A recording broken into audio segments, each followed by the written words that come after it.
CM sir మొన్న రాజీవ్ గాంధీ విగ్రహం పెట్టినప్పుడే తెలంగాణ తల్లి విగ్రహం పెడతామని అనుకొచ్చింది కదా. ఆగో దానికి అలా శంకుబండ కార్యమైంది. మరి ఎట్లెట్లా ఏందన్నది అరుచుకుందాం పాన్రి.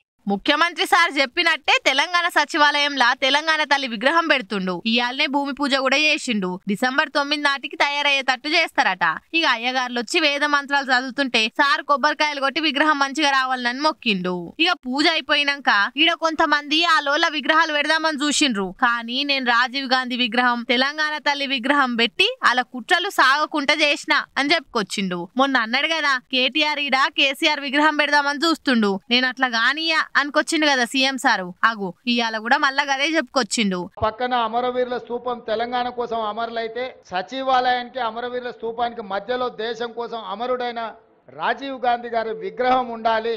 ఎందుకంటే మాజీ ప్రధానమంత్రి ఇందిరాగాంధీ గారి విగ్రహం, పివి నరసింహారావు గారి విగ్రహం, వారితో పాటు రాజీవ్ గాంధీ గారి విగ్రహం ఉండాలని మేధావుల సూచన మేరకు ముందలో ఉన్న పార్క్ కొంతమంది వ్యక్తులు వాళ్ళ కోసం ఆ స్థలాన్ని పక్కన పెట్టి వాళ్ళకు కావాల్సినప్పుడు విగ్రహం పెట్టుకోవాలని ఆలోచన చేస్తే దేశం కోసం ప్రాణాలు ఇచ్చిన రాజీవ్ గాంధీ గారి విగ్రహాన్ని మేము అక్కడ పెట్టడం జరిగింది.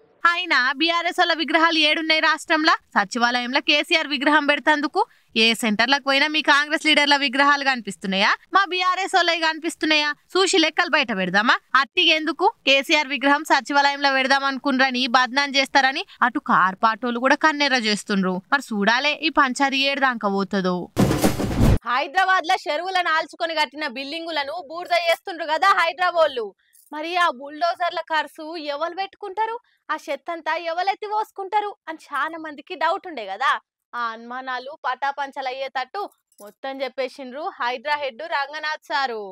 హైదరాబాద్ ఎవడ్రా మనల్ని ఆపేది అన్నట్టు ఎత్తిన బుల్డోజర్ ను దింపకుండా పోతనే ఉన్నారు కదా. ఎంత తురుములైనా ఇడిచిపెట్టకుండా దూసుకపోతుండ్రు. అయితే గొట్టి చుట్టూ రోకటి పొట్టు లెక్క బిల్డింగులు పోయే పుట్టెడు బాధలుంటే ఆ కూలగొట్టిన ఖర్చులు కూడా ఆలే భరించాలని హైదరాబాద్ సావు కబురు సల్లగా చెప్పిండ్రు. బుల్డోజర్ల డీజిల్ పైసలు, డ్రైవర్ భత్తా, గూలగొట్టినాక జామైన చెత్త ఆళ్లే ఎత్తి పోసుకోవాలన్నట. హైదరాబాద్ ఏం ఖర్చు ఉండదట. రెవెన్యూ రికవరీ యాక్ట్ కింద ఆ ఖర్చును కూడా ఆళ్ల తాను నుంచే వసూలు చేస్తారట. మరి కట్టాలనంటే ఎంత ఖర్చు అవుతుందో కూలగొట్టేందుకు కూడా గంతే ఖర్చు అవుతుంది కదా. ఇప్పటి వరకు హైదరాబాద్ 166 బిల్డింగులను పొతం పెట్టిండ్రు. అవన్నీ కూలినాక మస్తు చెత్త అయింది. దాన్నంతా బిల్డింగులు కట్టిన వాళ్ళే సాఫ్ చేసి ఇవ్వాలన్నట. గవర్నమెంట్ వాళ్ళు మళ్ళా కబ్జా కాకుండా సర్కార్ ఖర్చు తోటి ఫెన్సింగ్ చేస్తారట. అవన్నీ వేస్తందుకు కూడా హైడ్రా తన ఇప్పుడు ఏం పైసలు లేవట. వాళ్ళ జాగల కూలగొడితే ఆలే భరించాలి కాబట్టి మా పని అలకగా అయితే దానికి వస్తుండు రంగనాథ్ సారు. ప్రాణమే ఓంగా చెవి పోగులకు ఏడ్చినట్టు పెద్ద బిల్డింగులే ఓంగా ఇంకా చెత్త ఖర్చు కూడా మేమే భరించాలనా అని ఏడుస్తుండట పాపం బాధితులంతా.